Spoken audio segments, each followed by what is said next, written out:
Before anything else gets said, the word obsessed needs to be handled carefully.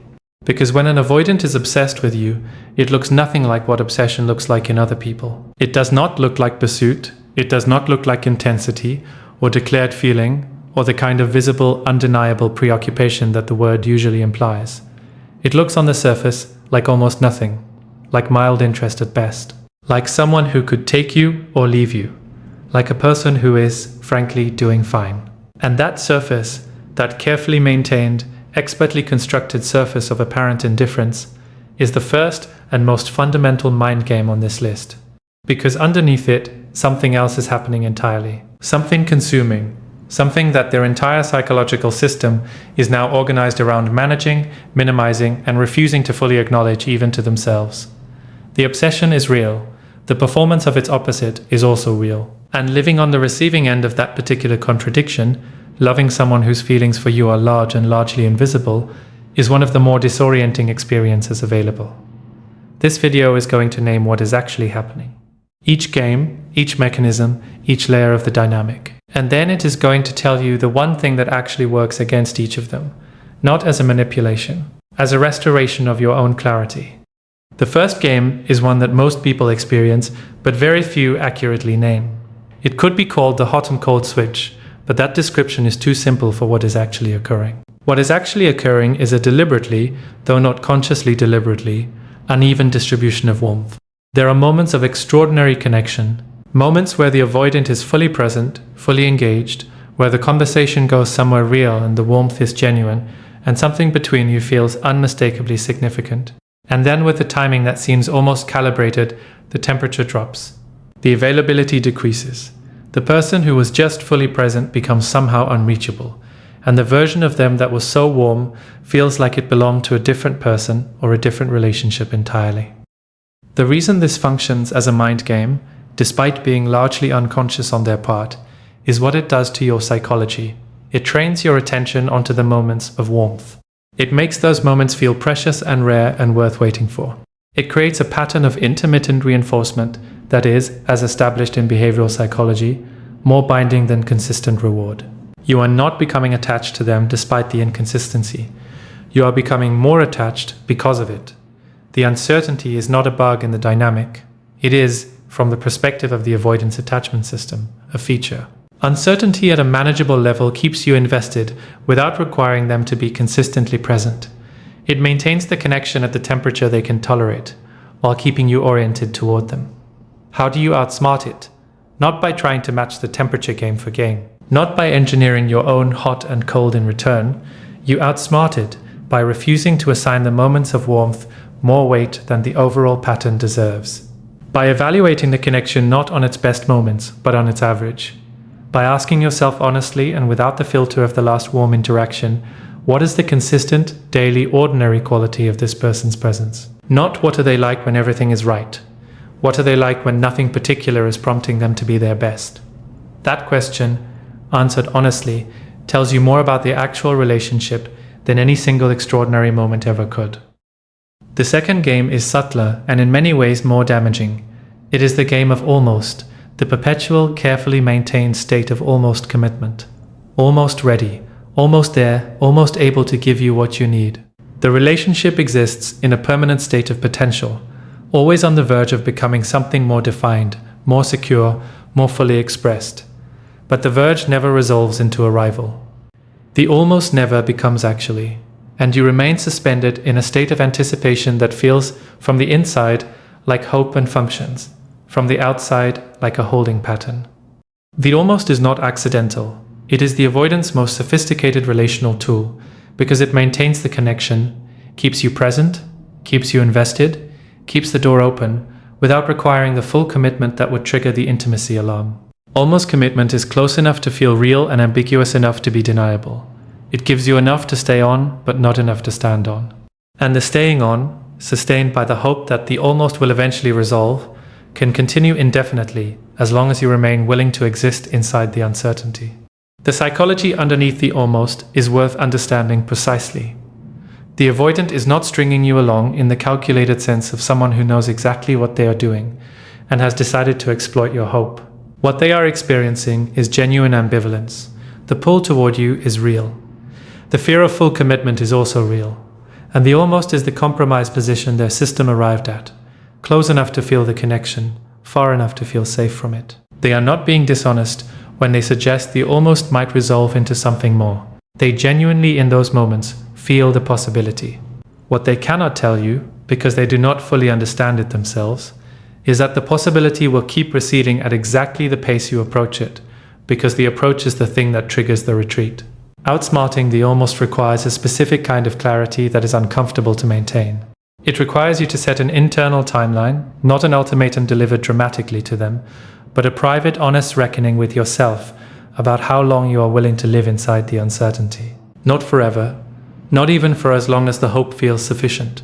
A real, specific, honest assessment of what you need in order to feel like the investment of your time and emotional energy is justified. And when that timeline expires, honoring it. Not because the love has ended, because your life is finite and the almost left unaddressed will consume exactly as much of it as you allow. The third game is one that tends to produce the most self-doubt in the people on the receiving end of it. It is the game of making you feel like the intensity of your feeling is the problem. Not through explicit criticism necessarily, but through a subtle, consistent pattern of responses that treat your emotional needs as slightly excessive. Your desire for more communication becomes neediness. Your request for clarity becomes pressure. Your expression of how you feel about them becomes intensity that requires management rather than warmth that deserves reciprocation. And here is the particularly insidious quality of this game. Over time, you start to agree with the framing. You start to internalize the idea that your needs are too large, that a reasonable person would be satisfied with less, that the discomfort you feel is a product of your own anxiety rather than a reasonable response to genuine inconsistency. You begin the process of pathologizing yourself, of locating the problem in your own wanting rather than in the dynamic structural inability to meet it. This is one of the most important things to understand about this particular mechanism. Your needs are not too large. The need for consistency is not neediness. The need for clarity is not pressure. The need to know where you stand in a relationship you are genuinely investing in is not intensity requiring management. These are baseline, reasonable human relational requirements. And a dynamic that consistently frames them as excessive is not a dynamic in which your needs are actually excessive. It is a dynamic whose capacity is insufficient for your actual requirements. The way you outsmart this one is by refusing the reframe, by maintaining, with quiet but complete conviction, the distinction between your needs being too large and the container being too small. You are not adjusting your needs downward to fit a container that was never built to hold them. You are accurately assessing that the container has a structural limitation. Those are completely different situations with completely different implications. One calls for self-modification. The other calls for honest evaluation of whether this is the right container. The fourth game arrives with the most plausible deniability of all six. It is the game of the almost reach. The contact that is just frequent enough to maintain the connection and just infrequent enough to never constitute genuine presence. The message that arrives exactly when you have reached a threshold of letting go. The response that comes just before the silence becomes long enough to require a decision. The small gesture of warmth, a remembered detail, a reference to something personal, a moment of surprising attentiveness, deployed with a timing that consistently interrupts the natural process of detachment before it can complete itself. This game is particularly effective on people who are naturally generous in their interpretation of others' behavior, because each instance of the almost reach can be explained innocently.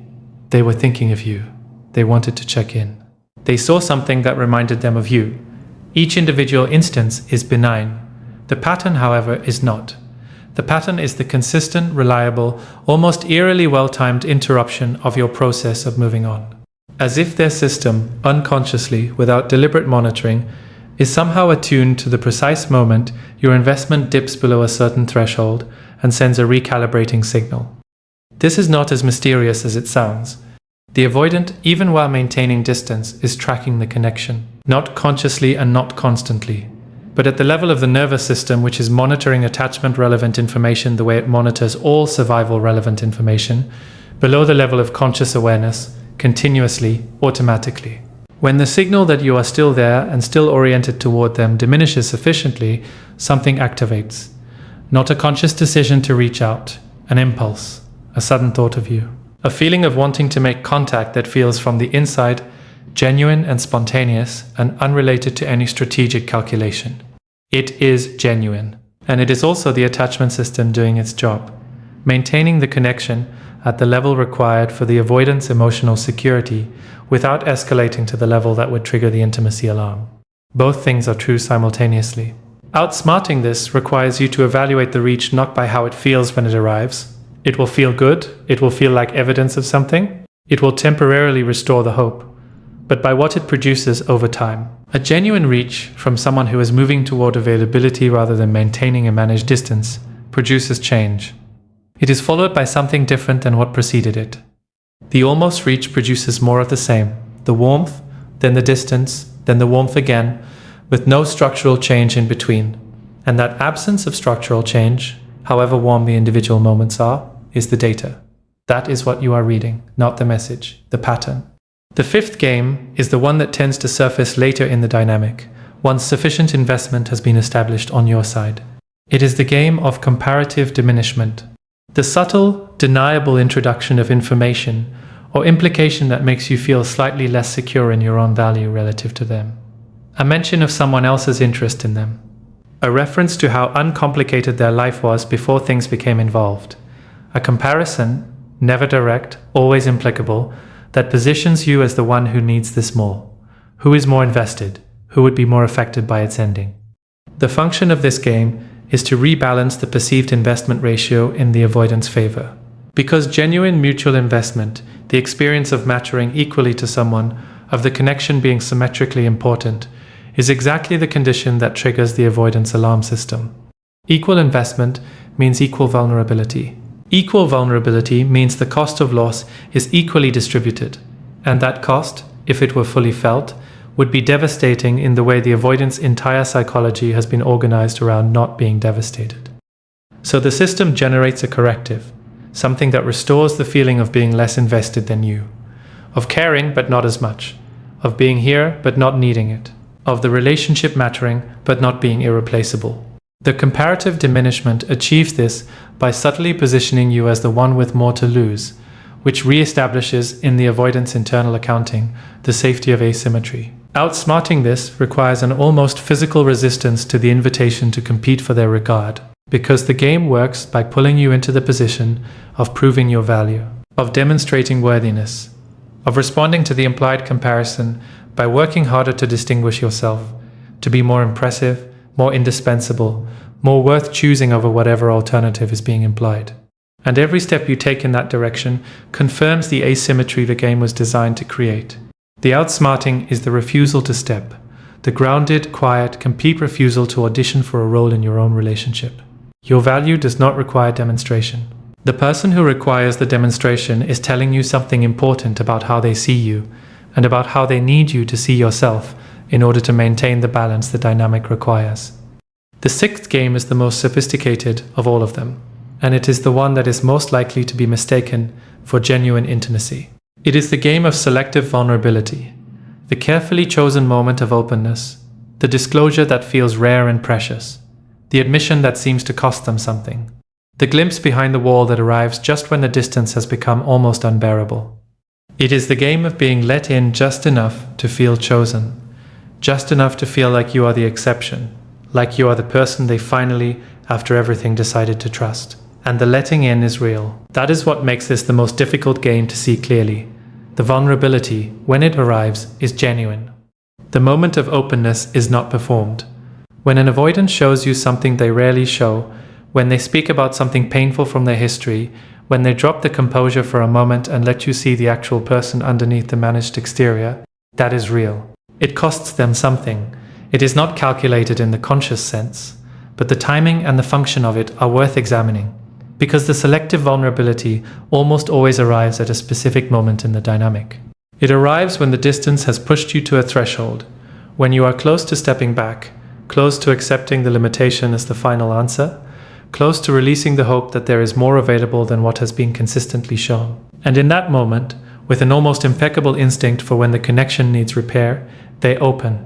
They show you something real. And the showing resets everything. It restores the sense of progress. It provides the evidence your hope needed to justify continued investment. It answers the question you were finally almost ready to stop asking. This is not manipulation in the predatory sense. It bears repeating because the distinction matters. The avoidant is not sitting somewhere calculating exactly how much vulnerability to deploy and when in order to maintain your investment. What is happening is that the same impulse that makes them reach out when your connection dips below a certain threshold is operating here. The attachment system monitoring the connection stability and generating corrective behavior when the stability is threatened. The vulnerability arrives when the connection needs it because the nervous system has registered that something needs to change, and vulnerability is the most potent relational repair tool available. But the pattern, the consistent pattern of vulnerability arriving at threshold moments and being followed by the return of distance once the connection has been stabilized, that pattern reveals something important. The vulnerability is being used by the system, however unconsciously, to maintain a connection at the temperature the avoidant can tolerate. It is not the beginning of genuine opening. It is a pressure valve, a release that prevents the buildup from becoming critical while preserving the overall architecture of managed distance. The way you outsmart selective vulnerability is not by dismissing the genuine moments when they occur. The vulnerability is real, and it deserves to be received with care. But you receive it without allowing it to revise your assessment of the overall pattern. You hold both things simultaneously. This moment is real, and this moment is not the whole story. You do not let a single genuine disclosure overwrite the accumulated evidence of a dynamic that has been consistently showing you its ceiling. One real moment does not change the structural capacity of the container. It is a window, not a wall coming down. And you have become, by now, someone who knows the difference between a window and a wall coming down. Now let's talk about what all 6 of these games have in common. Because beneath the surface differences, the hot and cold, the almost, the reframing of your needs, the almost reach, the comparative diminishment, the selective vulnerability, there is a single underlying function that unifies all of them. And that function is the maintenance of connection at a level the avoidant can survive emotionally without triggering the intimacy alarm. Every game on this list is a tool in service of that single project. Not a project of cruelty, not a project of manipulation in the conscious intentional sense, a project of survival. The survival of a nervous system that learned before it had words for the learning that closeness is dangerous. That full investment leads to devastating loss. That the only safe way to love someone is to love them from behind glass, present enough to feel the warmth, protected enough to survive if it disappears. Understanding this does not excuse the impact of these games. The impact is real regardless of the intention. The confusion they produce, the self-doubt they generate, the way they keep you suspended in uncertainty while your investment grows, all of that is real cost paid by you, regardless of whether the person generating it is doing so consciously. Impact and intention are separate things, and the impact of living inside these dynamics, for the duration you have been living inside them, deserves to be acknowledged without the acknowledgement being softened by understanding of the cause. You were affected. The games cost you something. The confusion was real, the self-doubt was real, the exhaustion of navigating a dynamic whose rules kept shifting was real. And you are allowed to name that clearly, even while simultaneously holding the understanding that the person running the games was not a villain but a frightened person doing the only thing their system knew how to do. So what does outsmarting all 6 actually look like in practice? Not as 6 separate responses to 6 separate games, but as a unified, coherent way of being in the dynamic that makes all 6 of them simultaneously less effective. Because there is a single quality, one internal orientation, that responds correctly to all of them at once. And that quality is what has been built across this entire conversation. Groundedness. The specific, embodied, genuinely inhabited groundedness of someone who is oriented toward their own life, rather than toward the avoidance emotional weather. From that ground, the hot and cold loses its power because you are no longer evaluating the relationship based on its warmest moments. From that ground, the almost stops working because you have a real internal timeline that the almost cannot indefinitely defer. From that ground, the reframing of your needs fails because you know the difference between needs that are genuinely excessive and needs that are simply exceeding this particular container's capacity. From that ground, the almost reach is received warmly but does not reset your process of honest evaluation. From that ground, comparative diminishment produces no competition because your value is not something you are currently auditioning to demonstrate. And from that ground, Selective vulnerability is received with genuine care without being allowed to revise the assessment of the overall pattern. Ground. That is the answer to all 6. Not a countergame. Not a strategic deployment of distance or availability. Not a performance of indifference designed to produce the right reaction. Just ground. The real, daily, continuously inhabited ground of someone who is primarily oriented toward their own life and who holds the connection, however genuinely they feel it, as one part of a larger, fuller, more sustaining existence. That groundedness is also, and this is worth sitting with, the thing most likely to produce genuine change in the avoidant, if genuine change is possible for them at this time. Because all 6 games require a specific kind of participation from you to function as intended. They require you to be sufficiently ungrounded, sufficiently organized around the connection, sufficiently invested in the outcome, that the tools have something to work with. The hot requires your vulnerability to the cold. The almost requires your hope that it will resolve. The reframing requires your willingness to accept the reframe. The almost reach requires your readiness to have your process interrupted. The comparative diminishment requires your anxiety about your own value. The selective vulnerability requires your willingness to let a single moment revise the accumulated pattern. Remove those requirements, not by becoming defended or withholding, but by becoming genuinely grounded, and the tools lose their grip. Not all at once. Not without resistance from a system that will generate new approaches when the existing ones fail, but progressively, incrementally, in the way that any system degrades when its inputs are removed. The dynamic cannot sustain itself without your participation in the specific ungrounded form it requires. And your groundedness, maintained consistently, forces the dynamic to either evolve or reveal itself as incapable of evolution. Both outcomes are informative. If it evolves, if the groundedness you bring produces a genuine shift in their behavior, a movement toward more consistent presence, a reduction in the game playing as the games stop producing the expected results, then something real is developing. Something that might, with time and evidence and the continued investment of your honest attention, become the foundation of a different kind of connection. One where the games are replaced by genuine contact, where the managed distance gives way to real presence. Where the selective vulnerability becomes less selective because the environment you have created, through your groundedness, through your refusal to pathologize your own needs, through your consistent demonstration of a self that cannot be easily destabilized, that environment has made full vulnerability feel survivable in a way it never previously did. And if it does not evolve, if the groundedness you bring is met with escalation of the games, with increased distance, with the deactivating strategies redoubling rather than reducing, then that too is information. Clear, direct, compassionate information about the current state of their capacity, about where they are in their own development, about whether the internal work that would make a different dynamic possible has been done or even begun, and that information, received clearly rather than explained away, allows you to make a conscious choice rather than continuing inside an unconscious dynamic.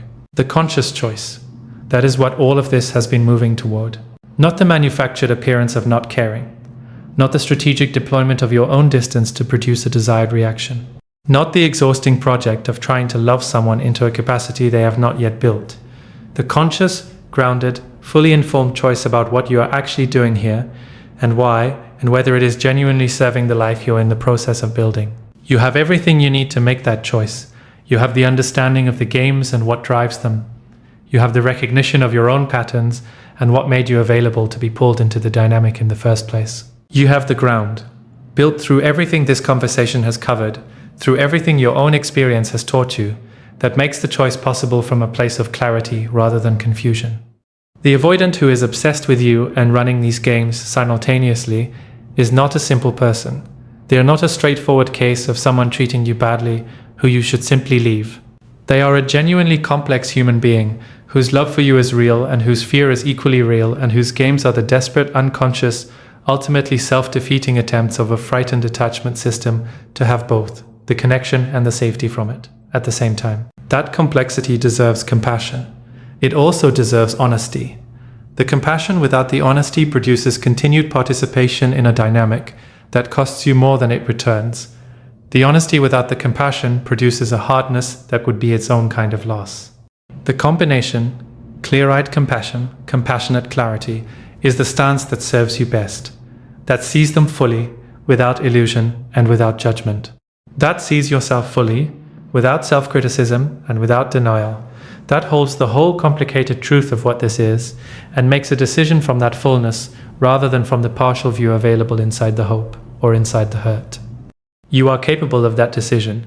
You have been building toward it across everything explored here. The understanding is complete. The ground is solid. The games are named and seen and stripped of the power they hold over someone who cannot be easily destabilized. What happens next is yours to determine, entirely, finally, from a place of genuine freedom. Not the freedom of someone who stopped caring. The freedom of someone who cares enough about themselves to choose consciously, and that freedom, chosen, inhabited, lived, is worth more than any game was ever designed to take from you. There is one more thing that needs to be said, not about the games, not about the avoidance psychology or the mechanisms or the attachment theory that explains the architecture of everything covered so far.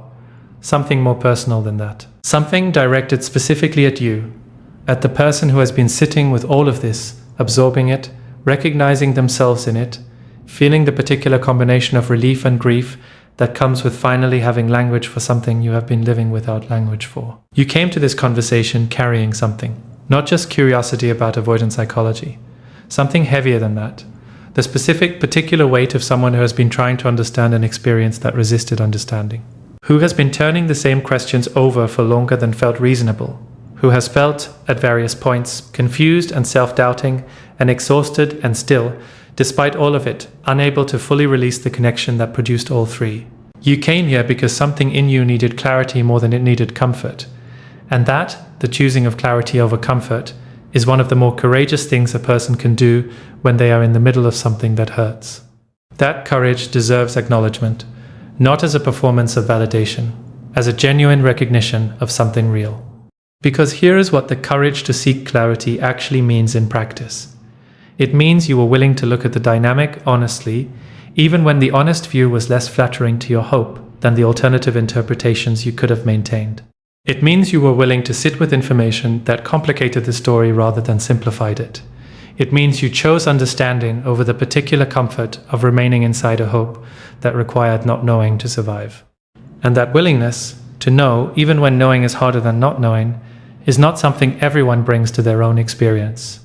It is something specific to people who have developed, through whatever combination of nature and history and conscious effort, a genuine commitment to seeing clearly.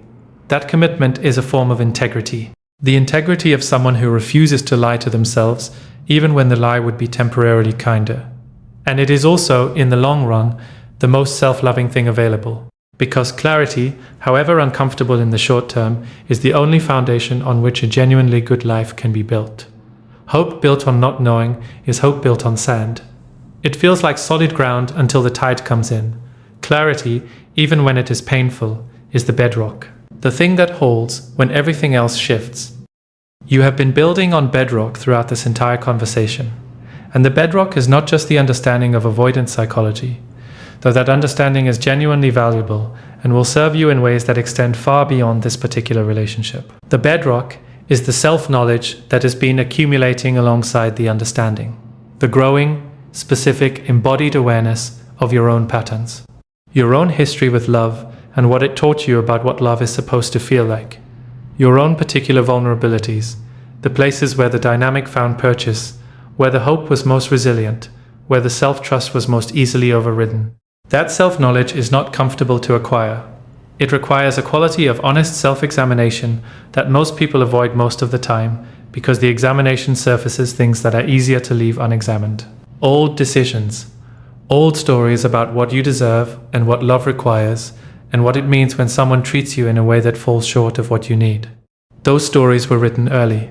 They were written before you had the context, or the vocabulary, or the emotional resources to write them accurately. And they have been operating in the background of every significant relationship you have entered since, shaping what you were drawn toward and what you were willing to accept, and how long you were willing to accept it, before the self-preservation instinct finally overrode the hope. Rewriting those stories is the deepest work available. Not rewriting them in the superficial sense of adopting a new narrative that sounds better. Rewriting them at the level where they actually operate, in the nervous system, in the body, in the automatic pre-conscious responses that determine how you feel in the first moments of a new connection, before your thinking mind has had any input at all. That level of rewriting requires time and repetition and, in many cases, professional support. It is not the work of a single realization, or a single conversation, or a single period of clarity, however genuine.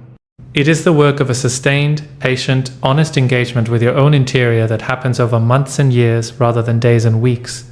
But it starts with exactly what you have been doing, with the willingness to look, to name what you see, to resist the comfortable reframe and sit with the accurate one, to bring the same quality of clear, compassionate, genuinely curious attention to yourself that you have been so generously extending to the understanding of someone else's psychology. You have spent considerable energy and intelligence understanding why they are the way they are. Now the invitation, not the demand, the invitation, is to bring that same energy and intelligence inward. To understand why you are the way you are, with the same depth and the same compassion, and the same refusal to settle for a simplified version of the truth. Why you are drawn to emotional complexity in a partner. Why availability, in its simple and consistent form, has sometimes felt less compelling than the charged uncertainty of someone whose warmth has to be earned or waited for. Why the moments of genuine connection inside a difficult dynamic can feel more significant than sustained ease in a simpler one. Why the project of understanding someone, of being the person who finally gets them, who sees past the wall, who stays when others leave, has carried a particular appeal that goes beyond the specific person it has attached to. These are not questions with shameful answers. Whatever you find there is the product of a history that made those responses entirely reasonable at the time they were formed. The child who learned that love requires effort, who grew up in an environment where warmth was intermittent or conditional, or required careful management to maintain, that child developed an expertise in the language of trying, in reading emotional weather, in being the stable one, the patient one, the one whose needs could be set aside because someone else's needs were always more urgent, or more volatile, or more structurally present in the household. That child became you.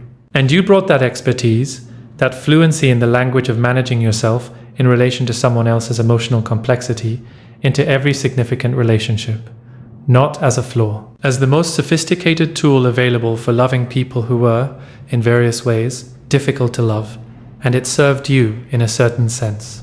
It made you extraordinarily capable of depth and patience and genuine care. It made you the kind of person whose love is real and whose presence is sustaining and whose capacity for understanding goes further than most. It also made you available for dynamics that required more of that expertise than they returned in kind. Seeing that clearly, without self-criticism, without the retrospective wish that you had been different or known better or protected yourself more efficiently, is the reframe that changes everything going forward. Not you were foolish for staying. Not you should have known.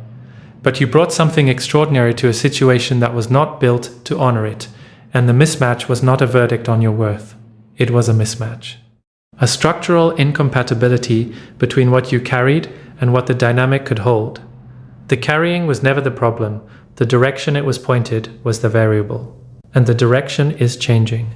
Has been changing throughout this entire conversation in the way that genuine understanding always changes direction, not through dramatic reversal, but through the gradual, incremental reorientation of someone whose clarity is increasing, whose ground is solidifying, whose sense of what they deserve is becoming less theoretical and more visceral, less a thing they know intellectually and more a thing they feel in the body as a baseline that cannot be negotiated below without producing an unmistakable signal. That signal is your ally. It is the restored self-trust in action, the instrument that was recalibrated through everything you have lived and everything you have been willing to look at directly. When the signal fires, when something in a new situation produces the particular quality of recognition that says, this is the pattern, this is the dynamic, this is the shape of the thing that cost you, you will know it. Not as an anxious alarm, as a clear, quiet, reliable piece of information. And you will, from the ground you have been building, be able to act on it without the lengthy negotiation between your knowing and your hoping that defines so much of what came before. The 6 games will not disappear from the world.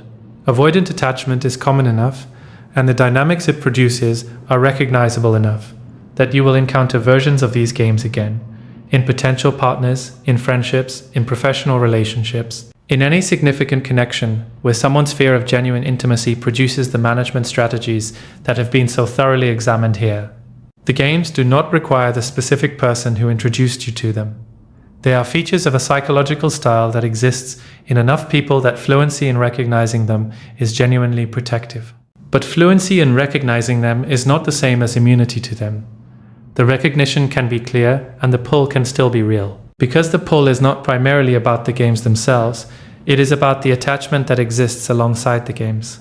The genuine love, the real warmth, the actual moments of connection that coexist with the management and the distance, and the carefully maintained ambiguity. And attachment, once formed, does not dissolve with understanding. It dissolves with time and with the patient, consistent redirection of your energy toward your own life and your own becoming.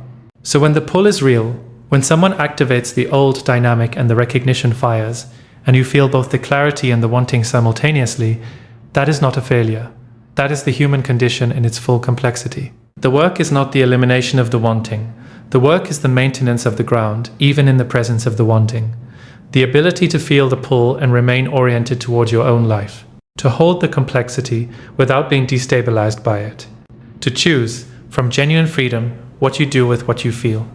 That choosing, conscious, grounded, genuinely free, is what everything in this conversation has been building toward. Not the understanding of avoidant psychology, though that understanding is real and valuable. Not the naming of the games, though the naming removes their invisibility. Not even the restoration of self-trust, though that restoration is foundational.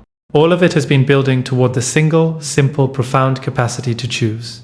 To be in your own life as the primary author of your own experience, rather than as a respondent to someone else's management system. You are that author. You have been that author even through the stretches where the dynamic made it feel like the story was being written by someone else's fear. Even through the confusion and the self-doubt and the exhaustion of navigating something that resisted navigation, even through the moments when the hope was loudest and the clarity was hardest to maintain. Underneath all of it, the authorship was always yours. The story was always yours. The direction was always ultimately something only you could determine, and you have been determining it. Through every conversation you sought when you needed understanding. Through every moment of honest self-examination. Through every time you returned to your own ground after the pull tried to drag you back into orbit around someone else's emotional weather. Through the courage to seek clarity over comfort. Through the willingness to look at the full picture, even when the full picture was more complicated than the simplified version your hope preferred. This is what it looks like to outsmart the games. Not a counter-strategy, not a performance of indifference, not a tactical withdrawal designed to produce a specific reaction. This, the full, inhabited, genuinely grounded presence of someone who knows themselves clearly enough that the games have nothing to grip. Who is oriented toward their own life completely enough that the management system cannot find the levers? Who loves genuinely and discerns carefully and chooses consciously and returns always to the ground that holds? That person, the one who has been emerging throughout this entire conversation, through every layer of understanding and every moment of honest self-examination, that person does not need to outsmart anyone. They simply need to be who they are, fully, consistently, without apology. And everything that cannot meet that, every game, every managed distance, every carefully maintained ambiguity that requires your uncertainty to function, falls away, not because you defeated it, because you outgrew it. And what remains, what is left standing when the games have nothing left to grip and the dynamic has nothing left to sustain it, is the only thing that was ever worth having. The real thing, freely given, fully present. Finally, completely, on ground that holds for both of you. That is what you were always looking for. And now, clear-eyed, grounded, entirely yourself, you are finally in a position to recognize it when it arrives.